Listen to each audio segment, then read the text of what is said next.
waa isweydiinaysaa mucaaradkii xaalka intuu maraya isweydiinaysaa waa idin falanqeynaa marka horta maanta waxaa shirka jiri jira id qabtay qaar ka mid ah mucaarad qaar ka mid ah emphasize qaarna ma joogin meesha waxaa taas caddaanku ay caddaan u tahay in tafraarku uu jiro la kala go'ay qaar xilo loo ballan qaaday rusaare gudoomiye baarlamaan shariif sakiin haye hoos la iskaga laabo baa sheekada soo socotaa laakiin culayska ugu weyn ee mucaaradka soo koray idin sheegaa iyo halka wado aniga as leeyahay waa u bannaan tahay maanta marka hore sa u fahanno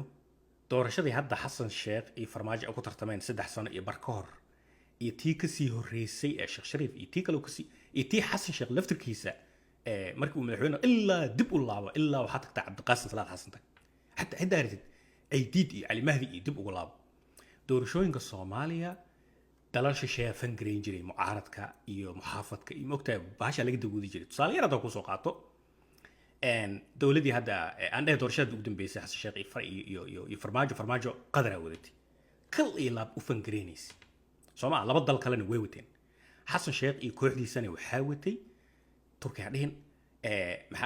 imaaraadka carabta dhihin maraykan iyo midooda afrika iyo saasaa macnaha baasha loo kala waday lacagta saas u daadinaysa magaalada muqdisho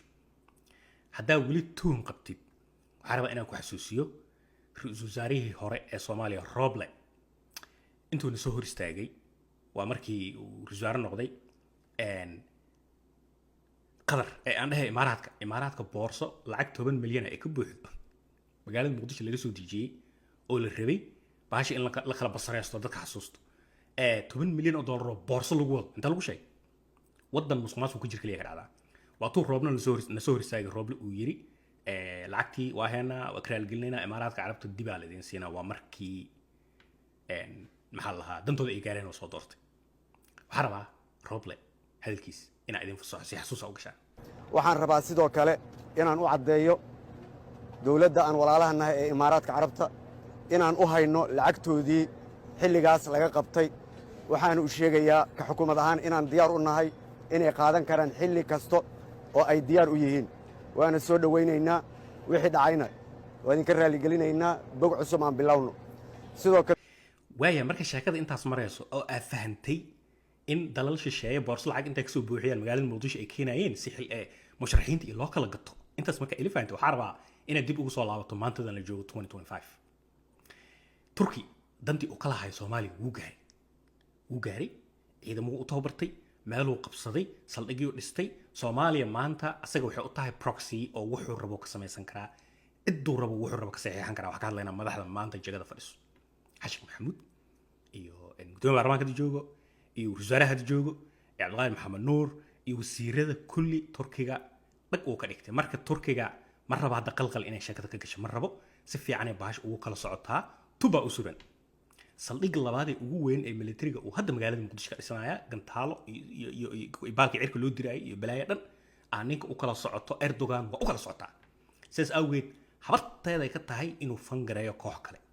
maxaa yeelay waa u kala socotaa wuxuu rabo sameysanayaa intaas milifant waxaa kuu soo haray imaaraad carab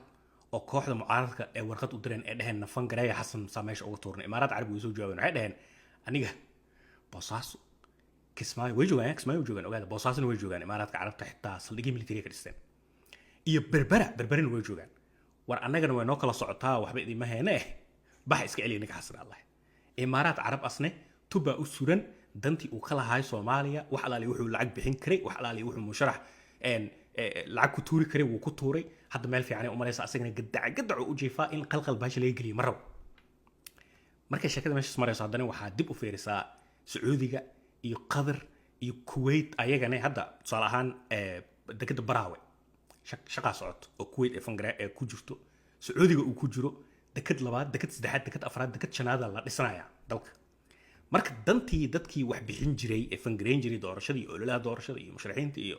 dantoodii way gaareen sidaas awgeed musharaxiinta cid fangareynos ma leh hoteelada qaaliga ah ee la jiifane lacagaa ku socoto ciidan hadday qoranayaan ciidanka lacagu u baahan yahay taas waxa kaaga sii daran rooble iyo waxaa maalin dhexdaas kulmay safiirka turkiga u fadhiyay magaalada muqdisho laba arrin la isku soo qaaday inta badan Soomaalida aysan ogeyn arrin koowaad wuxuu rooble wuxuu yiri turkiyow mana dhageysatiin teleefanadeena ما هجريسينو من دقيستي تركو عيري الله هيك الله بابك زي أي جليد مركا شكل لبعض تركيا وكذا البضي قالوا معارض كأه إن إذا ماذا حرمت النساء أيسن أدوان كرين حتى هذه معارض كأسود يعني إن قبيليان إن إذا ماذا قرنك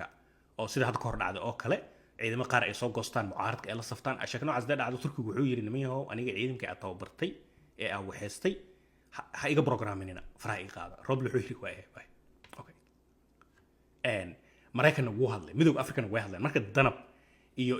maxaa la dhihi jiray duufaan iyo haramcad iyo gorgor iyo nisa dadaa tababartay dadaa meesha dhigtay ciidamo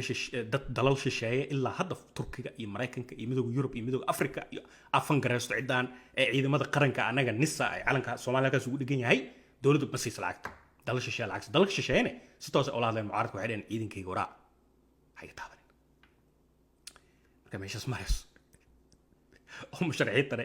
kirida ay ku socoto hoteelada horta musharaxiinta ayaga gaajimahayso oo dekada muqdisho waxba ugu soo dego ganacsiya leeyihiin real estate leeyihiin marka adiga bishii 10,000 30,000 way soo gashaa laakiin nin ciidan leh oo madaxa daarti inaad noqotid lacagtaas 10,000 bishii kusoo galayso waxa ma ah sidaas awgeed one way hal wado ayaa u bannaan musharaxiinta mucaaradka ah ee Soomaaliya halkaas wadane inay ku guuleysan karaan in kale aniga ma ogolaa xisaabta isku dardarno waa shacabka Soomaaliyeed in la kiciyo mudaharaadyo aan kala joogsi lahayn la bilaabo dalalka shisheeye ee hadda ciidamada idin sheegay ee qaranka Soomaaliyeed fangareeyo Turkiga iyo Imaaraadka iyo kulli shacab socdo oo dudaayo oo mudaharaadayo oo xaqooda iyo way ka argagaxaan dib u boodaan dal walbo wuxuu ka cararayaa shacabka dhibaataysa in la dhaho ciidan ordayo way dil karaan laakiin shacab ordayo magaalada qabsaday ee mudaharaadaya waa tii حسن البشير يا حسوس السودان حسن البشير waxaa lagu riday nin awood badan oo gacan bir u ahaa nigaas ciidankiisa xitaa asaga la safnaayeen ciidanka saraakiisha laftirkooda madaxweynaha la safnaayeen xasan albashiir laakiin shacabkii kacay mudaharaaday jimca ka jimco khamiis ka khamiis talaada ka talaado waa hari waayeen ciidankii markaa waxay dhaheen warnimiyo odayga meesha ka tuurno waxay la shacabkii marka halkaas wado mucaaradka narrative waa inay bedelaan sida shacabka ay ku kasban lahaayeen ba I don't know soo ku sameyn doonaan laakiin aniga qishkaasa u haya haday sameyn doonaan dib kale waa arki doonaa ama xasan sheekh dib ugu laabta wasiirada iyo safiirada iyo waxa la idinka dhigi rabo wasaaraha iska